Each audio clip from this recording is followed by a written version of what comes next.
Welcome to Breaking Barriers with R&D, your direct line to Randy Dowdy and David Hula, here to help fellow farmers unlock the potential in their fields. Are you looking to implement best practices that maximize ROI? You've come to the right place. Real value, real yield, real ROI.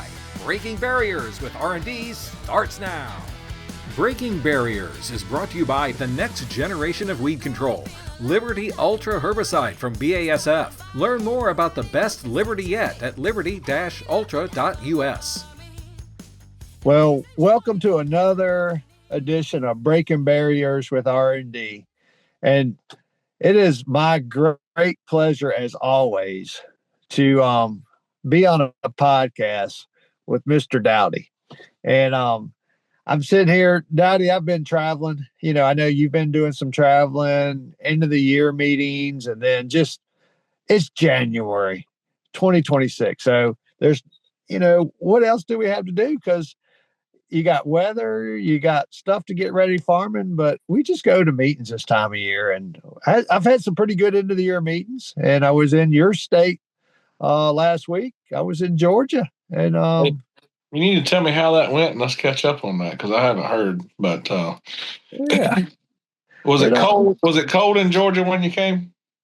Well, I stayed at Waynesboro, and Dowdy, when I got in the truck, it wasn't ice on the windshield, but it got down to 26 degrees while I was driving there.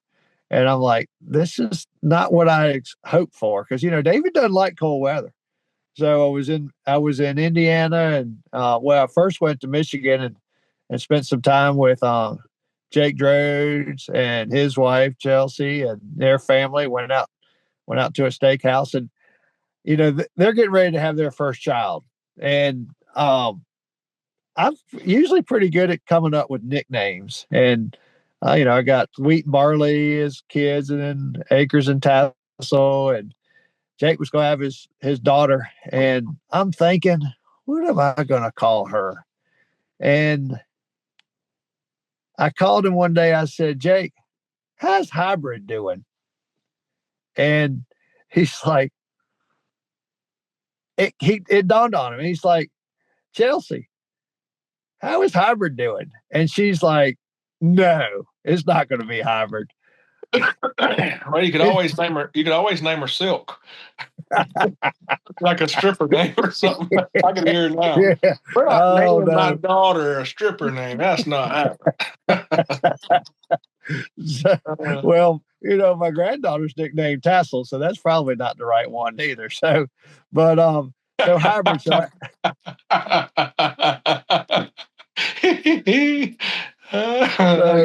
I got a visual. Sorry.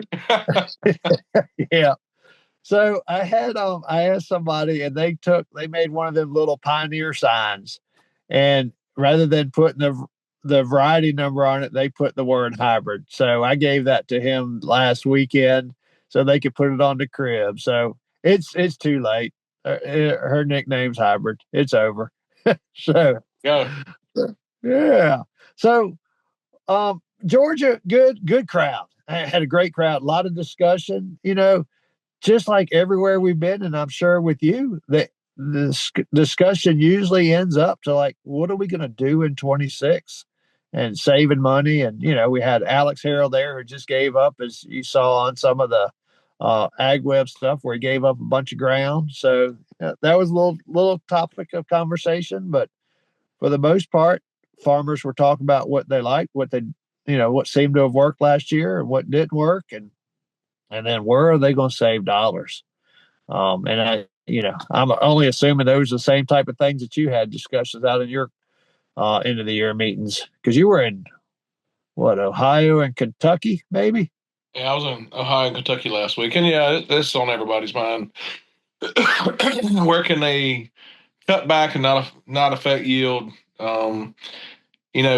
Everybody's interested in high yielding stuff, David, like we've made in the past, but I've kind of been in ROI mode for the last 7-8 years, and everybody is just with the commodity prices and the timing of that stupid report coming out couldn't have been any worse. I mean, there was a little bit of reprieve in the markets, the markets that kind of rebounded a little bit, and then here we are talking to growers about, hey, here's some things you probably want to try. The market hits, and we dropped 20-30 cents in a Yeah. day. Man, it's like the air went right out of the room. So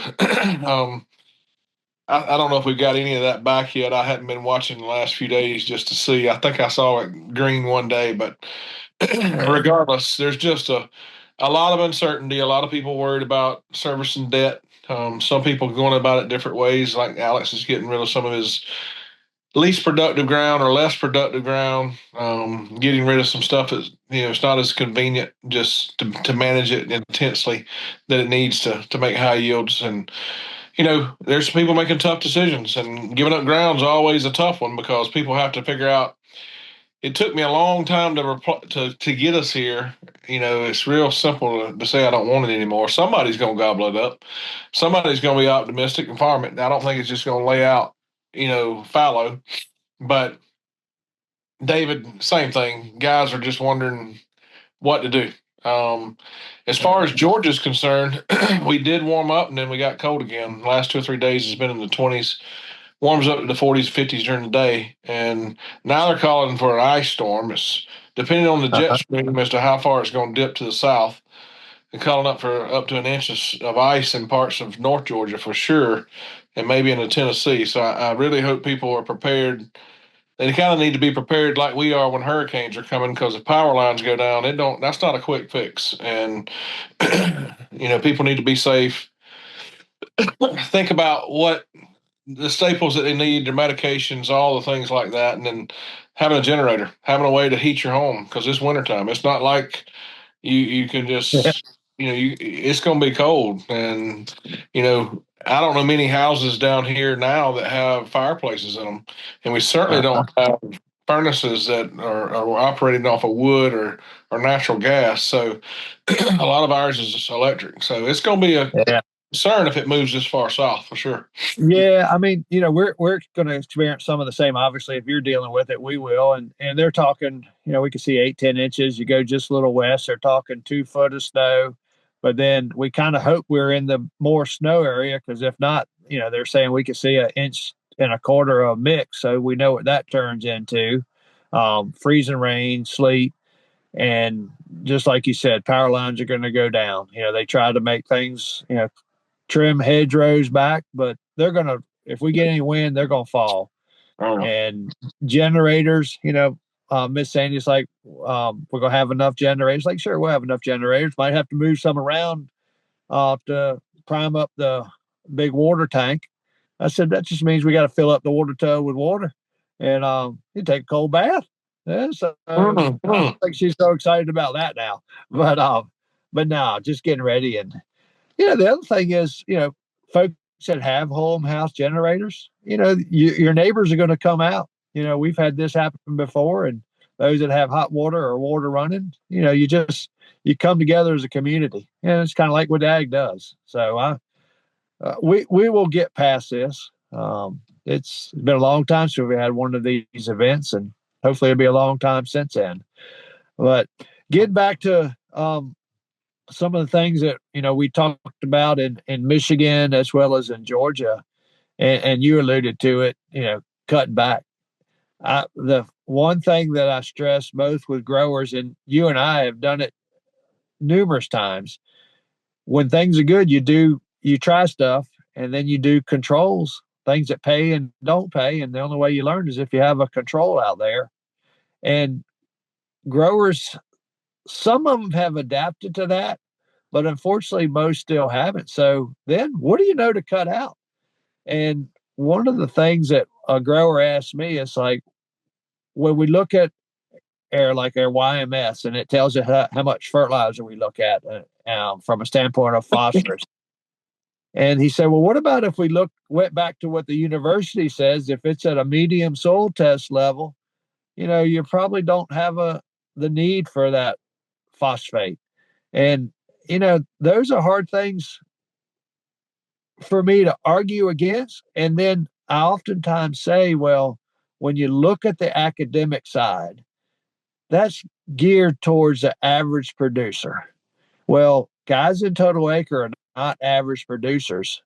But sometimes we just have to go back to some of the basics. And, I think if they've been building some soil levels up, like phosphorus, or if they got heavier soils build based out of potash, you know, going to those years, and we know what phosphate is, they're not giving it out.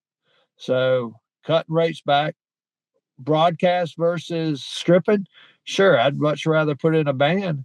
If I'm broadcasting a maintenance amount or maybe a little more, Dowdy, it's a hard conversation to say just cut it out, but I think that's what growers are going to do. But we need bushels. The only way you overcome low prices is bushels. And then say, well, you just create more bushels, we're going to lower prices. That's usually not the case. Somebody's, be a shortfall, but like you said, that report when they came out with added bushels and more acres harvested, and I was listening to it was a podcast or an interview, and I think it was with Tyne, and the guy had shared that more acres were harvested percentage wise, and the yields went up. Well, I sit back and think, Dowdy, Georgia planted a lot of corn last year. They had a good crop last year. Virginia had probably the best crop on record. But I heard some guys say, well, they're planting corn in the dryland corners. They're not really expecting to harvest it. So maybe some of those numbers were true, and that you take Kansas had a good crop and their dry land. Georgia had a good crop. Their dry land. Virginia had probably the best crop, and we're dry land. So maybe more acres were truly harvested. And then, but I still say the Midwest spills more corn than the state of Virginia grows. It don't matter. That's right. I get it. We're an import state here for sure, with the amount of dairy and or produce or poultry. Man, we bring in a lot of corn from the Midwest, so the amount we produce in the scheme of things is maybe a fraction of. It's absolutely a fraction of what we import for sure.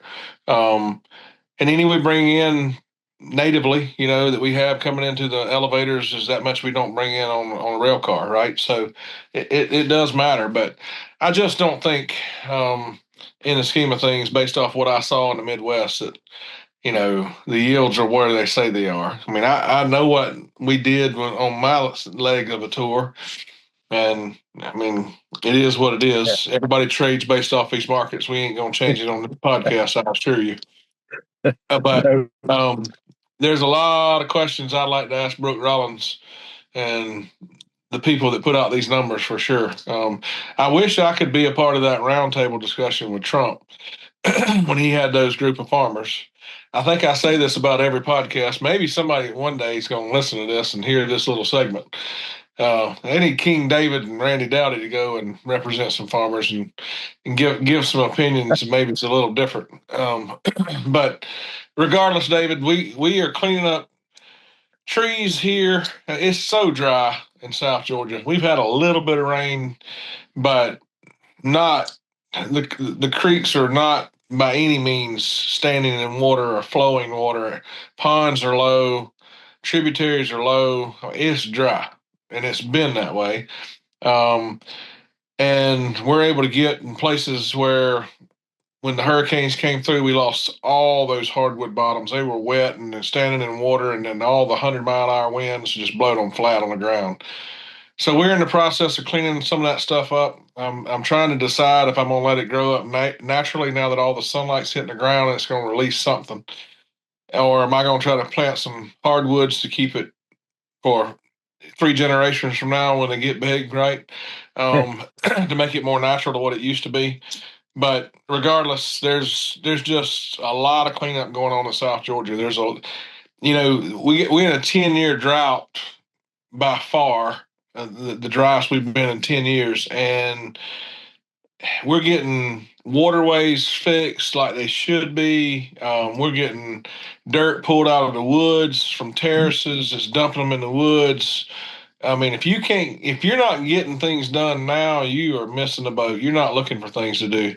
There's just so much cleanup to do that gets neglected because normally it's wet or we just had so many trees down. So that's some of what we're working on here, David, Yep. in Georgia, getting ready to start burning down cover crops. Believe it or not, Uh-huh. cover crops knee high in places. We've had a warm winter.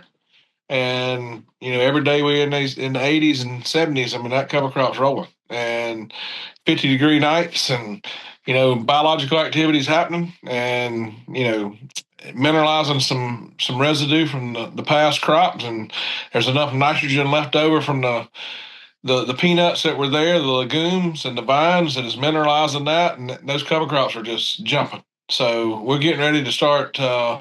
Burning down cover crops, getting ready to start farming. Hopefully, the planter will be here the next week or so, and we'll get busy working on it, making sure it's Randy right, not just right. So, I hear you. Yeah. So, you talk about cleaning up your woods and things. And now not everybody deals with a hurricane but there are things that growers can do because you start thinking about edges of fields. And, I'm like y'all, our average field size is small. We're encompassing trees all the way around it. For the most part, you got wildlife. And there are things that growers can do because um, when I get into a field that we haven't done maintenance around the edges of the field, all I'm doing after I harvest the headlands of that crop, I have lowered the yield. And then when we harvest the center part, we see that yield monitor, the average yield per acre go up for that amount of acreage. And the headlands just deplete it so much. So, I think about ways that we change some management. But with it being dry, one thing that we like to do is go cut limbs down, but then we'll take a ripper or something and go around as close to the edge of the field as we can to cut those roots, just so it takes some of that pressure off. Because they're fighting for nutrients, but they're really fighting for moisture.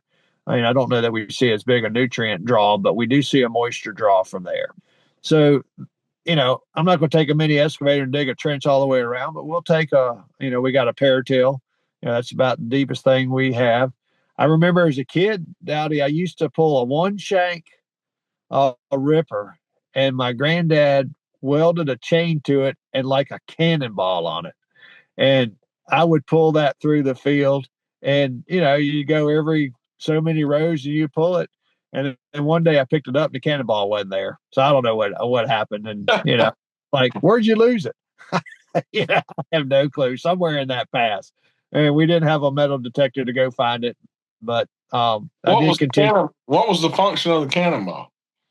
They just felt like it was making a little air trench in there. So I don't know. I have no clue. I was probably 10, 11 years old. I just barely could reach the clutch of the tractor, and it's like, go out there and do that. So, all right, cool. Here I'm doing something, enjoying it. Didn't have the convenience of the cabs today. So, and it was my, one row at a time now. So I guess I'd done something wrong. I was being punished, I'm sure, for something. But but managing the edges of fields, some things growers can do. Cut your fertilizer back. Maybe don't put your starter down, because if you're dealing with wildlife, you just want enough food there so the wildlife doesn't come out into the center part of the field. We've tried planting bait crops, clovers or something, but they'll eventually get into your row crop. But we cut the race back. If you're a guy that plants refuge, we do plant some refuge corn, then plant your refuge on those edges of the effect. Save your cost of some seed there. And then populations, that's something that we'll do. With technology today, the first pass, the 40-foot, we just drop population back. The next pass, the second pass inside, we'll raise the population a little bit. And then we go to what the field's geared towards. And then when we come out and side dress it, there'll be times, I'll go around the field side dress because I don't have exact apply on our sprayer. So I'll loop around the field and just side dress half of it with a rate. And then when I go around the next time, then I put the normal rate out and if we're VR10, but I don't over fertilize these edges. And it's allowed us to be more economical on that whole field basis. And we're not pulling yield off it though, but I'm trying to keep the wildlife from getting to where we're really making the money. And when you got irrigation, we do some of the similar stuff because we still got wildlife, but maybe not drop it quite as bad. And then, but I still put lime on it. It's all gets pH. I try to fix that. And then potash, still get some potash. And I won't say it gets the same raise as the rest of the field, but we're treating it like it's just a low productive area. And I don't know if you do that into your areas or not. Oh yeah, I mean, we take an excavator often and break off limbs that's hanging out over the field just for harvestability equipment, keeping equipment from getting damaged, but then also just sunlight. What everybody needs to remember is, the Midwest, they don't have trees. You get in different parts of the country and there's a lot of trees. But where that drip line is, there's roots growing that far out for sure. And there's no doubt yields go down. David, we could fix these markets pretty quick if everybody in the country just didn't plant in-rows. I know you got to manage weeds and you got to worry about weeds, but we could fix this market in 1 year. If everybody would agree not to plant inrows, man, I think we could make a big difference in just the planted acres and harvested acres and just production. And we could fix this. And chances are most people would tell you that they're not profitable on the ends because of compaction and turning around and all that. They don't make near the yield that they do out in the field. It's just how do you manage the weed piece of it, right? So yeah. Weed piece, and I think the landowner still wants cash rent for those pieces. So let them share crop. Let them share crop with you, and when they see that that's not making any money, maybe they go down on the rent. Yeah. I don't sharecropping big in some parts of the world. I still have one landowner I share crop with, and there are years she does quite well, and then there are years a little bit more of a struggle, and that we're in those tougher years right now. Are you sharecropping on that 550 or 570 bushel acre stuff? No, that's cash rent. Thank goodness. Yeah,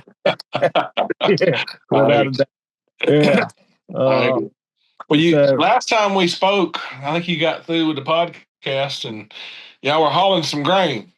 And it wasn't long after that. It was maybe it was a Monday. Maybe it was a Monday we were just talking. I don't know if it was a podcast day or not, but for some reason I want to say you sent me a text and said this is my Monday or something. I don't remember, but regardless, y'all still hauling grain, and you may want to tell the viewers that things sometimes happen for Renwood Farms too.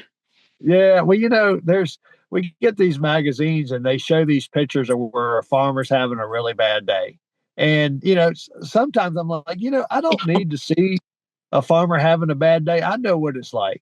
But we had loaded up a truck, and driver was getting ready to leave, and he went on to deliver some. Let's see, what were we hauling that? Wheat. He was taking some wheat and trying to get the bin out. Got some really good fallen number wheat, and I like to think they would be paying more for it, but regardless, well, Alex Harrell happened to come to the farm, and I hadn't shared this with you, Dowdy, but he came to the farm one day. He had to give a talk somewhere in Virginia, and he just kind of stopped and figured out where I lived. And one of the comments he said, and you've been to the farm, how narrow our roads are, and the tree limbs are right there in the road. So it's like asphalt and a ditch and then trees. So my driver left. I had to do a couple other little things at the farm, and it was actually on a Friday because I was trying to spread lime before we got rain on Saturday a couple weekends ago. And I'm approaching an area, and the road has got a swooping curve to the right. And I meet one of my cousin's sod trucks, and he flashes his lights, and he stops, and he says, "Man, you got to be careful. There's a truck issue up there." And I'm like, all right, not thinking much more. But then the next thing I see is my driver walking down the road. That's never a good sign when you see your driver walking. And I'm like, oh. And evidently both trucks met in this curve, and we were on the inside of the curve, and there's a ditch with water in it, and the truck's trailer slid in that ditch, and it was leaning on a tree. Thank goodness, because I was just grateful we didn't have to go get the grain back. And he's like, "Well, what are we gonna do? He's going to take me to a tractor." I said, "Nope, because it'll roll." I said, "I'm going to call Scott with Bob Alley Towing," and gave him a call and said, "Send 2 wreckers." And fortunately, it's funny how things work out. The good Lord looks out for you, but one of the wreckers was less than 5 minutes away, and the other one was 20 some minutes away, and we had both wreckers. But I said, "What am I going to do? I'm not a wrecker tow truck driver, and my driver's there." So I told him, I said, "Don't let it roll over." And I went and spread lime, and I called about an hour or so later. I talked to Scott, who wasn't there at the time, and said, "Scott, how are we making out?" He's like, "Well, I hadn't heard from him." So he gave him a call, and they hadn't figured it out. So he went there, and about 4.5 hours, they got that truck and trailer out. They didn't spill any wheat, so that was good. Everything seemed in good shape. Had one mud flap on the road tractor was bent up, and then I had my driver call me when he got it out, and I said, "Don't go to this mill. Take the truck back, wash the axles out, get all the mud out of the brakes and all, because it was just sitting there for those time." And so they did get it out successfully. So thanks for bringing it up, Dowdy. Those things you gotta try to wash out of your mind. Well, the good news is, David, we're human, but the only thing I'm sure of is that you get everything for free. I'm sure that record bill didn't cost you a dime. Yeah, I'm trying to give Scott a little promo right now, so maybe he'll go easy on me. But I have not seen the bill yet. Not saying it hadn't shown up, but I haven't seen it. You take two big wreckers for 4 hours, and then 4.5 hours, and transport back. Yeah, I'm sure I pay dearly for that load. I doubt I cash flow that load a week. So that's tough, but it does show. And Alex was 100% correct. The roads are narrow. There's no doubt about it. And I think they're more narrow than what we deal with sometimes on some of these dirt roads in Georgia. So yeah, you at least had pavement. But regardless, it was a blessing that nobody got hurt and you didn't yeah, the equipment. That's a big deal for sure. yeah. It is. And, people have those days. I got a good friend up in New York said, if you just assume every day is a Monday, your week's gonna go a lot better. Well, I don't want every day to be a Monday, but you just hope, like you said, nobody got hurt. That's the key. And the one thing that growers aren't so anxious right now, but when we get into plant season and harvest season, we do things that we probably wouldn't normally do. And now growers are hauling grain, and here we got this weather event coming.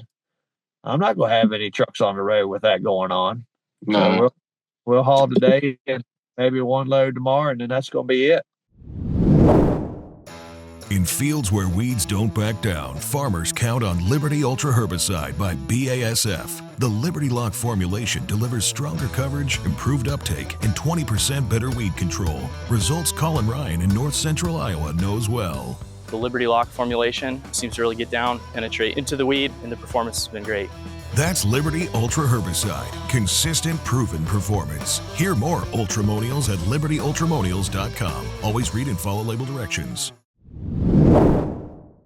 Well, David, we've got a grower clinic coming up in San Antonio, and there's a lot of people that I'd like to think have shown interest over the years in Total Acre, and a lot of members have come and gone over the years, and we're doing it in conjunction with Commodity Classic this year. Every other year we try to tie it to that, so if somebody's going to that big event, that maybe they can make it a one-shop stop, so to speak. But we're doing it in conjunction with San Antonio's Commodity Classic. That's Sunday, Monday, Tuesday, Wednesday. It's a great time, David, if people are considering joining Total Acre, because we will have members from all over the country there. We'll have the best sponsors we know how to get involved, and they'll be there giving presentations of education of things farmers need to consider. And then we'll do our data reveal as well, where all the growers have been putting in through the trials division of a company to all the trials that's been done at the individual farm level that we've been analyzing the data based off of it. We'll give a data reveal at the end of the year. It's a great 3-day meeting. It's a good deal. And if you're on the fence about joining Total Acre, it might be a good time to think about it, because we've got a great meeting coming up. What's the dates, David? February what? Yeah, let's see. It's the last. Let's see. The classic starts. I'm on my phone, so I can't look at the calendar. It's the last full week of February, and the Sunday. When the people. I think it's the 22nd, 23rd, and 24th, and the Commodity Classic's like the 25th, 26th, 27th. Yeah. I think. Yep, that's right. Sounds about right. But that Sunday, it's more the evening. It'll be a reception, so the growers get a chance to do one of the things that your whole vision of Total Acre was, having growers communicate and exchange information. And they've created a network amongst themselves. And so they'll have that chance, but then they'll also have a chance to visit with the many sponsors, because the sponsors will be there Sunday night for the reception. And then Monday, the cool thing about Monday is we're leaving where our meeting facility is and going to an arena where they do rodeos. And we'll have John Deere have a planter there. Fent, I have some equipment there. Soil Warrior, I have some stuff there, and Precision Planting is going to be there. And we won't be running anything like we've done when we were in Maricopa, but they'll get at least a chance to walk around and look at some of the equipment before they may go to the Commodity Classic, to the big trade show, and then get to put your hands on something, learn some of the new technologies, learn how to fix a planter, learn how to make it, as you said, Randy ready. I like that. All right, Randy ready. I got it, man. That's going to stick with me now. So make sure the planters are Randy ready, and then Soul Warrior, like I mentioned, ETS folks, they'll be there.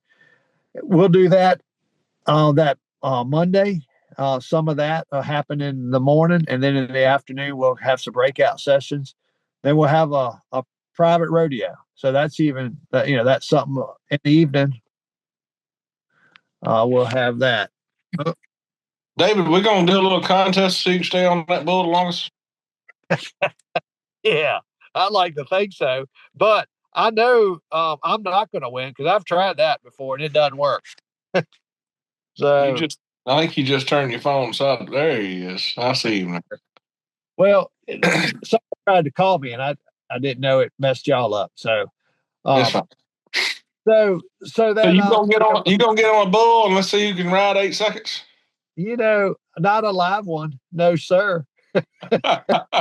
The biggest bull I want to be on top of is a hamburger or something like that I'm getting ready to eat. I don't want to. I'm not gonna get on a bull, Dowdy. You can get on a bull. A big old ribeye, right? Yeah, that's right. And then Tuesday we'll have some more of the sponsors get a chance to visit with their growers. We got the chemical folks, crop protection, biologicals. I mean, you just name it. There's a lot of information to be had.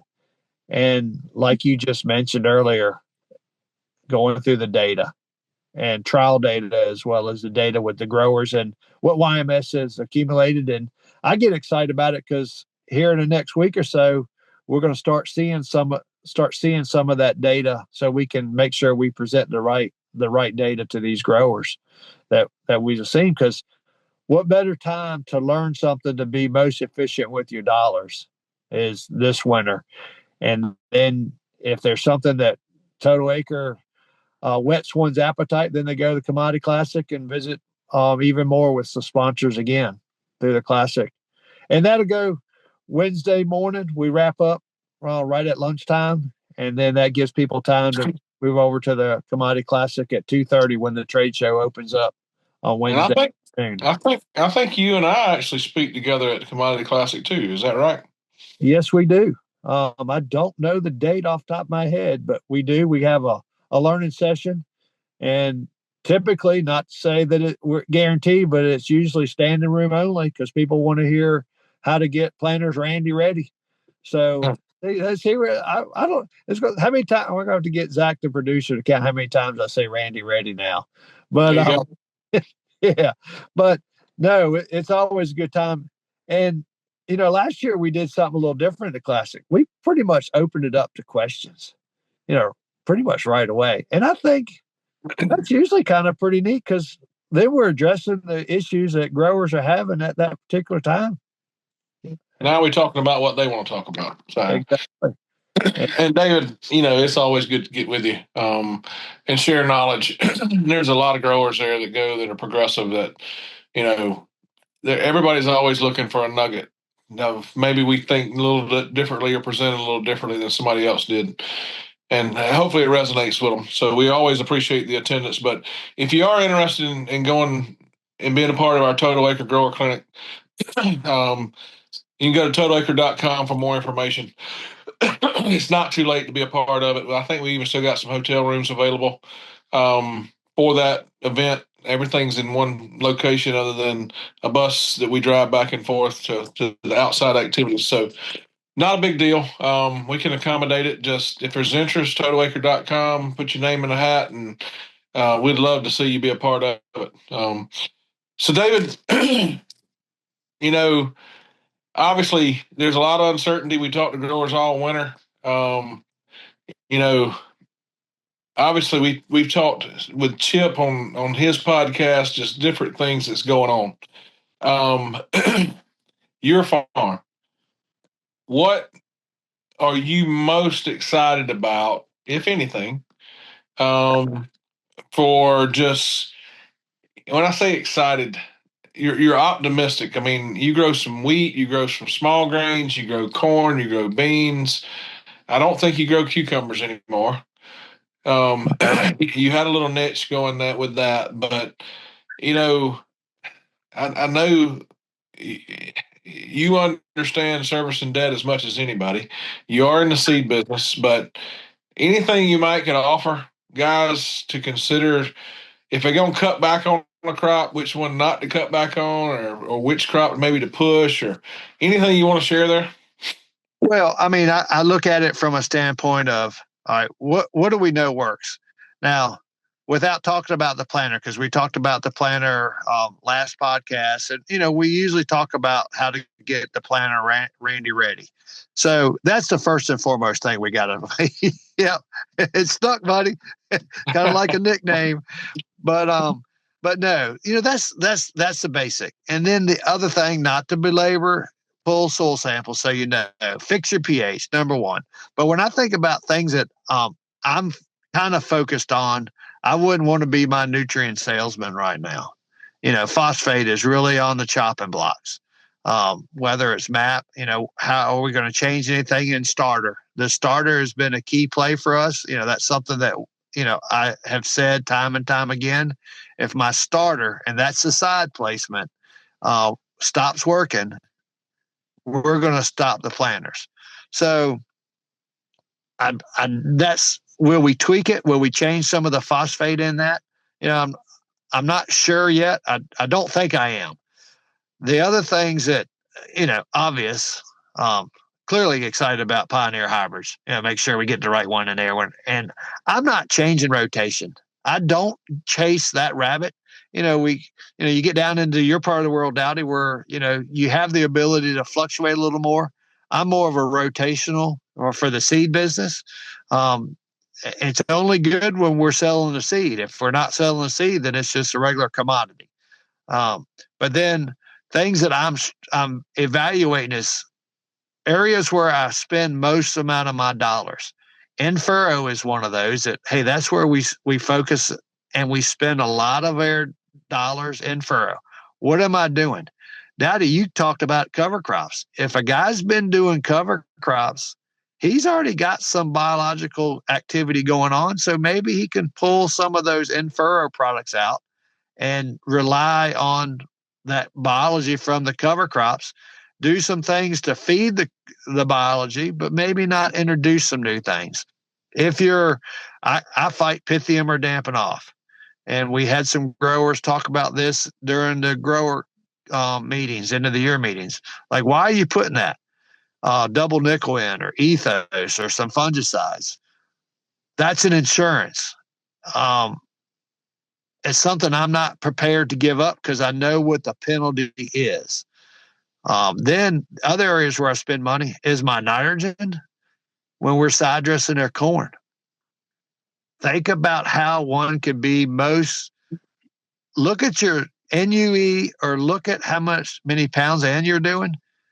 We're going to fine tune that. We're going to be more, I don't want to say tight with the dollar, but we're going to spend a little bit more energy saying, all right, this is what our realistic yield goal is. If we've been doing it on 9/10 of a pound, we've been doing some chicken litter for a couple years now. So some acres that we have corn on now, we've had chicken litter on twice, and we just 2 years ago, and then again this year. We're going to pull back some of that commercial fertilizer of the nitrogen. Not going to give up the sulfur side, but we're going to pull some nitrogen out. And then the basics from a standpoint of fungicides. When I've been talking to growers at these end of the year meetings, particularly in the Midwest, when you're doing your budgets, pretend like you're in an area that you know you're going to have to deal with southern rust again. I mean, I know you budget for fungicides late. I budget for fungicides late. That has got to be in your budget because you can't service debt if you don't have bushels. And we saw that too many times from the guys during the crop tour where they didn't. And then you're hearing, man, we've had, took a yield hit, or where guys actually made that late spray and they're picking up 40, 50, 60 bushels of corn, or maybe just 20, but they're able to service debt, as you like to say there. So when I think about corn, herbicide management, maybe if you've been on a Cadillac treatment, go site specific. I'm sitting here thinking I like to keep things simple. So we're, Syngenta, Halex, it gets it all. But areas that I know I don't have Palmer, maybe I'm going to pull that out and start looking at, go to, I hear you talk about Lotus a lot. And, we struggle with that on some of our ground because it just doesn't work. But I do have some acres that it will work. So maybe we'll change some herbicide programs on a track by track ground or farm by farm ground. And I'm trying to save dollars too, but yet I know the value of keeping bushels. So that's, when you think about things, those are some of the things that has been on my mind, and talking with growers and Total Acre, and then just looking at, I look at their checkbook. Miss Sandy's a CFO. So she's saying, well, he ain't got but so much. So I get it. Yeah, David, and you always need to remember the planters where you get a lot of free bushels. Singulation is big, especially on the bean side. Singulation on the corn side has been around forever. It's nothing new. Simultaneous emergence on both crops is huge. Planting as early as they can on the bean side to get those free bushels to maximize day length during pod fill. As many days as you can. Maximizing the bottom of those plants, the soybean plants, is a big deal, David. The largest beans we harvest come from the bottom of the plant. And if they come from the bottom of the plant, how are they getting there? They set flowers early, so early planting dates are there. But a lot of people don't set 5 and 6 and 7 pod clusters there. Now let's figure out why you're not setting 6 and 7 pod clusters at the bottom of the plant. We need to focus on the free bushels, or the close to free bushels, right? Controlling that thumb, making sure we're doing, if you can control that thumb and speed on the bean side, getting rid of multi-hole plates, where you got 2 and 3 hole plates, get rid of that stuff. If you can upgrade to exact emerge, or some kind of brush system, I mean, that's the best way to singulate beans for sure. There's some free bushels there. It's not about planting 10 miles an hour. It's just about doing a better job of placing seed. And then focusing on depth control, making sure that planter's good to go. And you're going to get a lot of free bushels associated with it. That's what I ask people if they're going to spend any extra time and cut back on anything. They don't cut back on the planter on what it takes to get free bushels. You can cut back a lot of different things that you may or may not pay in your mind, but I can assure you, I ain't guessing. There's a guy that me and you both know that made a statement a long time ago. He's bold in his facts and humble in his opinion. In this scenario, I'm bold about how much the planter is costing people by not getting simultaneous emergence, not getting singulation, not getting plants coming up at the same time. That's a big deal. Those are not places we need to cut back. If anything, we need to double down to figure out what it takes to fix those problems, and controlling depth, et cetera, and getting the germination depth where we want it. And then, like you say, David, I'm kind of in the same mentality. Phosphorus for me will go out with the planter only in a 2x2. MAP and DAPS, it's done. I've got enough surplus from years of chicken litter that I'm not going to go there with anymore. But I'm not, if you were a Total Acre member, I'd be telling you a specific number. But you need to make sure that, you got phosphorus. And for me, I'm going to make sure it's in the root zone. So if I'm going to put any phosphorus out there and still get yield from it, I feel like doing it with a 2x2 is my best option. So we're going to play with that still. Salt. Your applications, David, of nitrogen, obviously you're doing things, you got some with the 2x2, you wide drop, you strip till, all those things. At least the fertilizer's in the root zone. So I think that's a big deal. Broadcasting for a lot of people is the easiest way, but it's not the most efficient way. And if you're going to cut back, just at least make sure you're putting whatever you're cutting back to in the root zone so that the plant can get it. But then be cognizant of just salt. Be cognizant of salt injury. I do believe that there's a yield penalty there. I don't mean you have to buy a low salt fertilizer, but maybe you need to do something to buffer salt. And, those are some of the things that I'm considering. We buffer salt in the furrow, we buffer salt in the 2x2, we buffer salt in our wide drops, we buffer salt every time we put out fertilizer. So it's a big play for us to buffer salt. So those are some of the things, David, that I think that farmers need to be considering in this market. And if they're going to rob dollars, maybe they figure out ways to reappropriate some dollars with a focus on how do we buffer salt. That's a big deal. Yeah. Now, you mentioned buffering salts, and clearly in lower C soils, the salts that have a greater impact.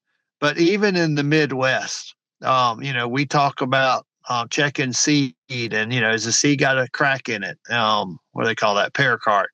And if you're putting like a salt product in furrow, I've talked about how that could be detrimental. So salts are more impactful on their lower C soils, but they do have an impact even on the higher C soils where they say that they can buffer some of that salt, whether it's dry or liquid. It still has that ability to influence negatively. And it's probably not the most exciting thing for biology. They don't like to live in salt environment neither. Well, David, it's not only that, it's just those fine root hairs. I mean, even in the Midwest, where they may have a higher CEC or higher organic matter and just heavier soils to begin with, I mean, when you start just digging plants, which you love to do, you're the guy that likes to get out there and come back at the end of the day and need a thorough bath, just simply because you're out there digging and on your hands and knees and looking at root architecture below the ground as much as you look above ground at plant architecture. But David, there's a story to be told about that. And when you look at just root development and root mass and which roots are actually pulling up nutrients, I mean, when you start pruning off a lot of those fine root hairs, you're not being efficient with that root uptake or that fertilizer uptake. So I think salt is a big player in that as well, as to why we're pruning the roots. So I mean, that's part of what I was trying to hint without saying. Maybe they'd ask more questions. We'll teach a lot of that at Total Acre Clinic for sure, of things that we believe you need to do. Yeah. Well, I think we've given a lot of people some things to think about. And I think most importantly, and you started it off, if there's somebody just thinking about Total Acre, this would be a great chance. Go to totalacre.com and you there's a link there. You just say, hey, express some interest, and then you get a Southern Belle named Callie who's going to give you a call. And I shared that one time, and then somebody called me and said, I thought she was a Southern Belle with that Southern voice. Come to find out, she was fighting a cold. So you didn't get that same tone. So no, it is a good time. And probably one of the things that outside of learning from the data, one of the things that growers have achieved, and, of course there'll be members, new ones join, some leave, some are like, I don't know. But usually what tips them over the edge to where they stick around is because they like the relationships that they've developed and that camaraderie. And when you first pitched the idea to myself and Tim Kelly, as well as the late Steve Albrecht, I think one of the things I said is farmers are not going to exchange information. So how narrow focused I was on that. Well, now, David, we just about have to call a meeting in the order. I mean, because there's a lot of fellowship there. There's a lot of camaraderie. People know grandsons and grandkids and the activities they're participating in. And, growers are really willing to share knowledge with one another. It's a peer group experience. And, there's not this competition for the same acre in the room. Normally that drives a lot of lack of conversation, right? So it's been fun to see a dream come true that I wish I'd have had when I got started, because at the end of the day, farmers around me didn't want to talk. They want to talk about you, but they didn't want to talk to you and share information that works. And, the three things I think that draws people to Total Acre that people should consider, hopefully they can learn from you and me. Number two, the data. There's nobody got the data we got, period. It just don't exist in the country at the university level or otherwise. We by far own that segment. Thank the Lord. And then the third thing is just relationships. Trials that go on, within Total Acre where people can learn, but then the farmers that sharing information with one another. And I ask every year, I said, how many people in here met somebody that you would have never met otherwise? And man, every hand in the room goes up. And I asked the next question: how many of you think that's been a win for you? And there's a lot of great relationships been started and fostered over the years. Well, David, it's been a great day to talk to you. I know you got things to do. I'm gonna have to go pick up Easton from school shortly, and it's our good pleasure to always be around you. Looking forward to seeing you.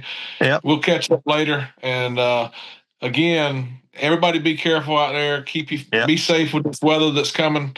And we appreciate all our sponsors that are part of the show, and we appreciate our listeners. Amen there. May God continue to bless all the seeds and activity that we do. And Dowdy, I want you to be careful if y'all get that ice, because I know what the ramifications can be. So, yes, sir. Safe. All right. Take care, David. Thanks for joining us. We'll see you again soon for another new episode of Breaking Barriers with R&D. Be sure to like and subscribe. And remember, all episodes are available on Farm Journal TV and anywhere podcasts are found.